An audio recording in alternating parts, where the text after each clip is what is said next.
People generally forget the mistakes of the past. Citizens who are caught up in Hitler's Nazi Germany hardly notice the gradual development of extremism, mainly due to high emotions and dazzling propaganda.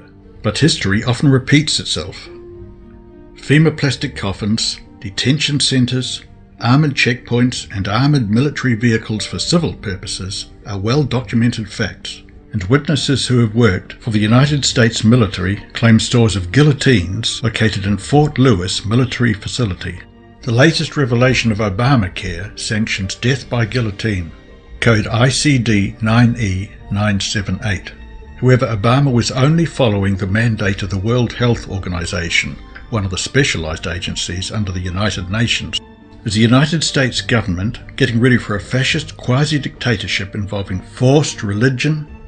It would not be the first time that fascism and counterfeit Christianity have merged. Fascism and Catholicism have become synonymous throughout history. Recent developments have seen so-called Protestantism clasping hands with the Vatican. Protestantism once meant protesting against the Roman Catholic Church and her doctrine, labeling the Pope as the Antichrist as the Reformers proclaimed during the Reformation. An ex-Jesuit priest, Dr. Alberto Rivera, explains, "In America, the Vatican's agents were at work to wipe out the Protestant movement through ecumenism.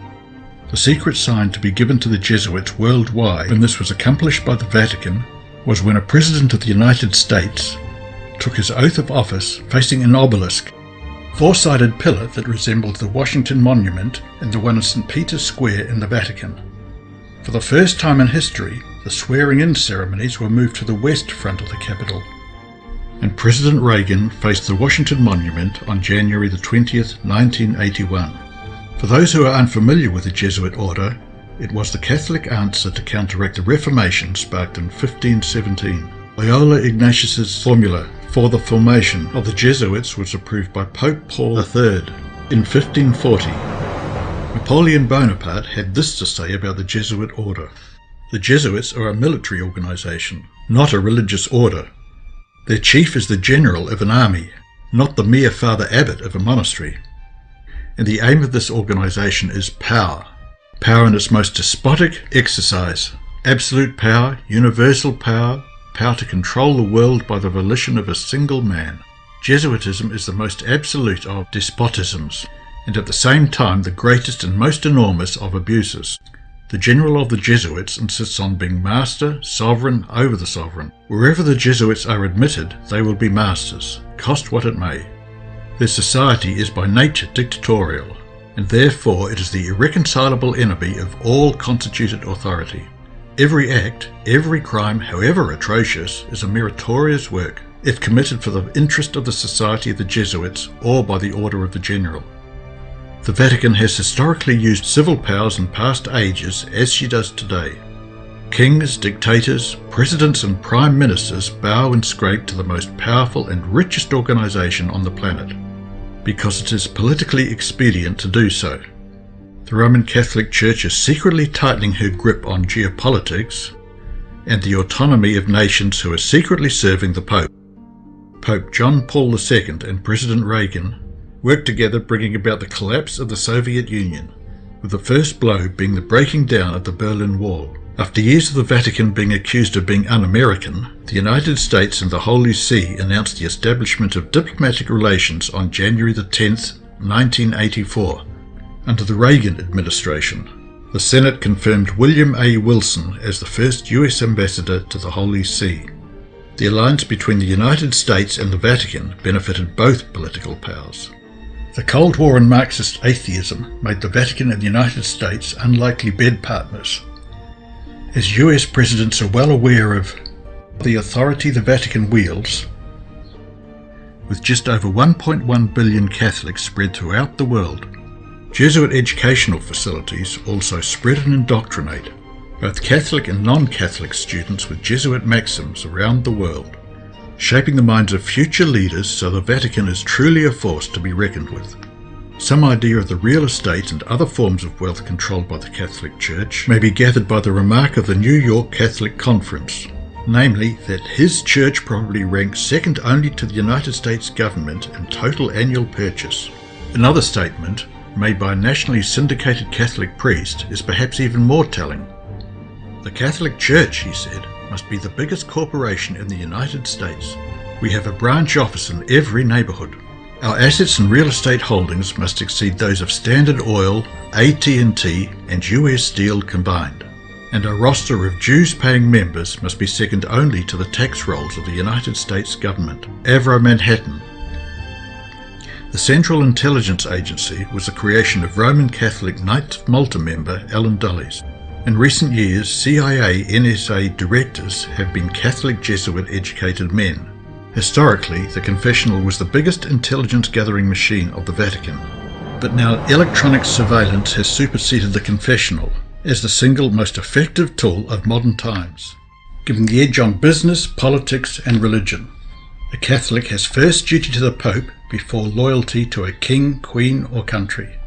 Perhaps this is why many misgivings are expressed about Roman Catholics holding positions that pertain to national security. Furthermore, we declare, we proclaim, we define that it is absolutely necessary for salvation that every human creature be subject to the Roman Pontiff, Pope Boniface. The Roman Catholic Church has always been savvy, influencing armies to do her bidding because wars cost money. Let's take a look at the leaders that the Vatican has used in the past to achieve her religio-political ends. King Clovis I, who united the barbarian tribes that eventually became the Franks, and then enforced the rule of the Roman Catholic Church during the decline of Rome after Emperor Constantine moved the capital of the Roman Empire to Constantinople. King Charlemagne enforced Catholicism and was then crowned emperor by Pope Leo III at Christmas in 800 AD. King Charles IX ordered the St. Bartholomew's Day massacre of the Huguenots, French Calvinist Protestants, beginning on the 23rd of August 1572 in mostly Catholic Paris. King Philip II of Spain ordered the Spanish Armada to invade Protestant England in 1588. Dr. Alberto Rivera, an ex-Jesuit priest, also gives us information on the rise of Adolf Hitler. Another great Inquisition was about to begin. Instead of wearing Dominican robes, they were wearing Nazi uniforms. Hitler's brown shirts, called the Nazis, back to the Vatican, used the same tactics of Mussolini beating and bullying opposition into submission, including Roman Catholics. Dr. Alberto Rivera. Hitler's book Mein Kampf was ghost-written by Jesuit priest Father Steinfeld. When it became known that Pope Pius XI supported Hitler, the Roman Catholic vote swept Hitler into power in 1933. Jesuit Father Himmler, an uncle of Heinrich Himmler, was a favourite of Jesuit Father General Count Hulk von Lidakowski. The SS organisation had been constituted by Himmler, according to the principles of the Jesuit order. The regulations and spiritual exercises prescribed by Ignatius Loyola were the model Himmler tried to copy exactly. Himmler's title as Supreme Chief of the SS was to be the equivalent of the Jesuit General, and the whole structure was a close imitation of the Catholic Church's hierarchical order. Walter Schellenberg. Munich University was founded with papal approval in 1472, and was previously the University of Ingolstadt. Eventually becoming a stronghold of the Jesuit order, the university also became the centre of the Counter-Reformation. Jesuit Petrus Canisius was the rector of the university.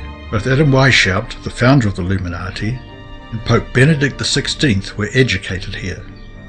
Interesting enough is that Pope Benedict XVI was a member of Hitler Youth. Joseph Mengele was an SS Nazi doctor, who also was educated at the Jesuit-controlled Munich University. Mengele identified himself as a Catholic, and assigned himself to Nazi Germany's racial purity project, which reached its climax at Auschwitz. He was called Uncle Mengele by the children whom he handed lollies to. Sadly, they were experimented on a short time later. The inmates who suffered at the hands of Mengele often died from shock and infection. In 1933, communications between the Nazis and the Vatican were welcomed by the Vatican's Secretary of State, Eugenio Cardinal Pacelli, a former papal diplomat to Berlin. During an elaborate ceremony on July the 20th, 1933, a concordant between the Holy See and the German Reich was officially signed and sealed by Vice-Chancellor Franz von Papen and Cardinal Pacelli. Hitler had a dream of a one-world government. Like many other Machiavellian men of past and present times, the Vatican will covertly support anyone whom they think will have a credible chance of unifying the world under one political umbrella so that the Vatican can force their apostate religion on others. The Guardian reported, as well as other sources, collaboration between the Nazis and the Vatican, helping war criminals escape the end of World War II. Dictator of Spain, General Franco, who championed the causes of Catholicism, fighting communism, using torture and execution to crush enemies or dissenters. While many are distracted by the false front of Zionism, the Roman Catholic Church has infiltrated and commandeered the United States without the public being aware. It is obvious that the US Constitution is eroding under the influence of the Jesuits, the crack troops of the Vatican. Breach of Amendment 6. NDAA Indefinite Detention Act without trial is an extension of the Patriot Act. Crafted by Jesuit Georgetown University educated Professor Din. The assassination of foreign nationals, as well as US citizens abroad by predator drones, is also a breach of the Sixth Amendment. Chuck Hagel, Leon Panetta, and Donald Rumsfeld have attended Jesuit universities, and all have held the position of US Secretary of Defense. The mighty and widely ramified Order of St. Ignatius was powerful enough to procure by its interest far greater advantages to individuals than could any other corporation, fraternity, or even secular power. Jesuit General Jean-Baptiste Janssens. Breach of Amendment 4, spying on US citizens without warrant. Former NSA Director General Michael Hayden and incumbent NSA General Keith B. Alexander are both Roman Catholics and tools of the Jesuits. General Michael Hayden was also educated at a Jesuit university. Revelations from Edward Snowden reveal just how widespread this illegal surveillance extends itself. Many nations are holding conferences on how to counteract this problem. Public outrage has been expressed in places like Germany, but it seems that some German government departments, like BND, have implicit involvement with the NSA. Many governments portray disapproval publicly to the media, but secretly aid and abet US spy agencies. Breach of Amendment 2, the right to keep and bear arms. Michael Quigley, educated by the Jesuits, sponsored an amendment to the Patriot Act prohibiting the sales of weapons to people on the FBI terrorist watch list. The trouble is that the FBI now regards some protesters and independent journalists as a threat to national security, therefore deemed terrorists.